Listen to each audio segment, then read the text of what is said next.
In this video, what I want to look at is an example that finds the right basis if we have these two Hermitian operators. So the example I want to look at is that of coupled springs. So let's say we have a case where we have two masses, two identical masses, M, and these masses are connected by a spring of spring constant K, and then they're also attached to the wall with the same spring of spring constant K. So we basically have three springs and two masses all coupled together. And then we give it a kick, and we agitate it, and we allow it to oscillate around, and we want to find the equations of motion for this particular system. So we're going to label the position of each of the springs. So this one will be x1, and this will be position x2. So x1, x2 are the displacements away from equilibrium.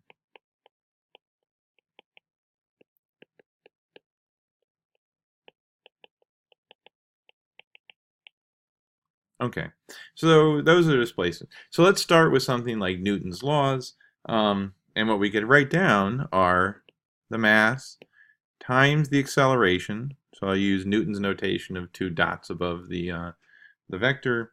So the force on mass number one is equal to the displacement here, or equal to the Hooke's law forces of the springs, minus 2km plus k over m x2. Sorry. So Hooke's law says basically, sorry. Let me correct that. Okay. So what I really want are the Hooke's law forces of minus 2k times x1 plus k x2. Okay. Now I can divide by the mass, and I get the acceleration of minus 2k over m times the displacement x1 plus k over m times the displacement x2. So the acceleration on block number one is given by this equation.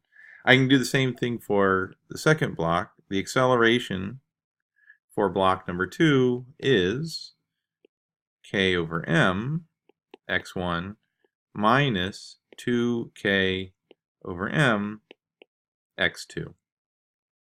So now I have these two equations for the motion relating the position to the acceleration.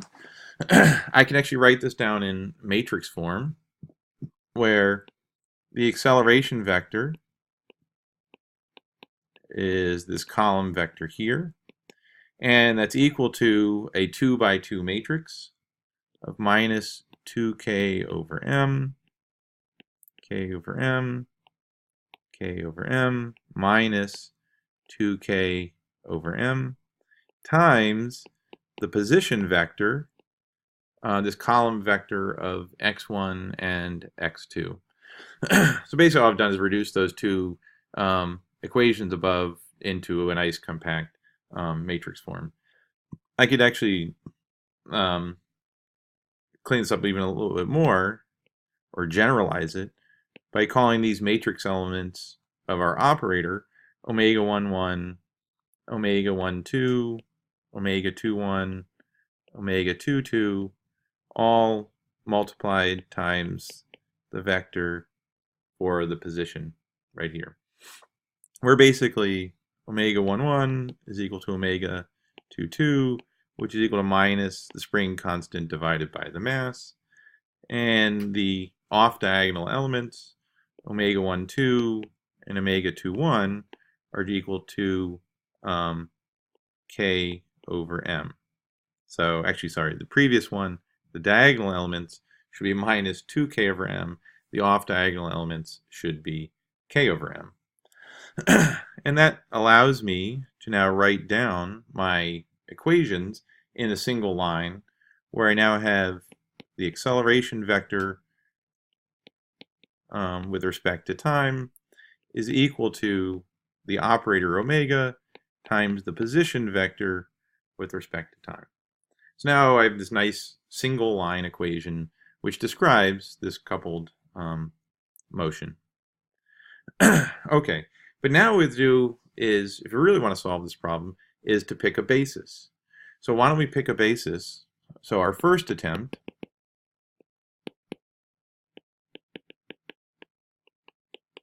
is to pick a basis where vector number 1 is mass 1 moves and mass 2 does not.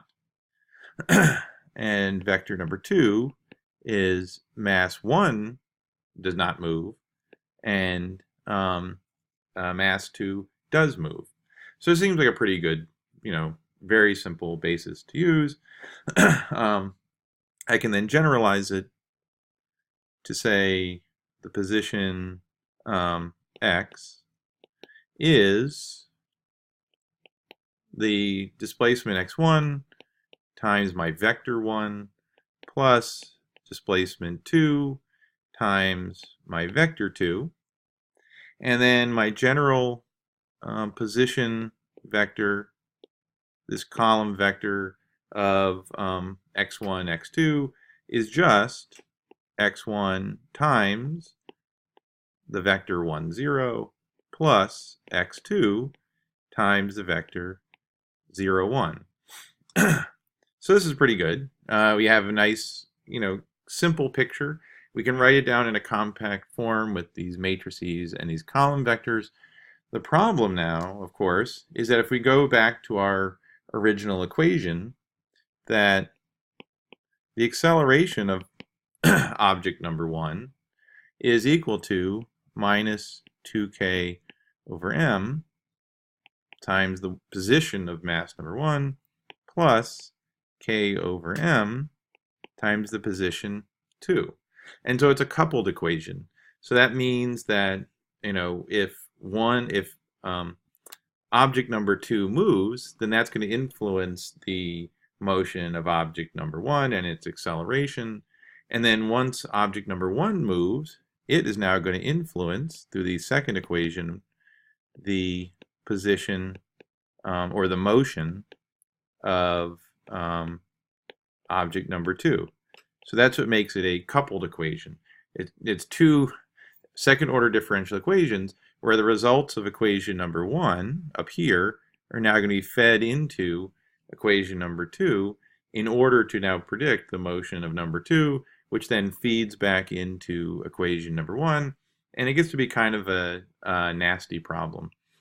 So instead what we want to do is to change into maybe a better basis, another basis, one where we can actually diagonalize the operators. And when we do that, we can then select one particular motion which is now not coupled. It's not feeding into the second equation of motion. And that's what we'll do in the this next video coming up.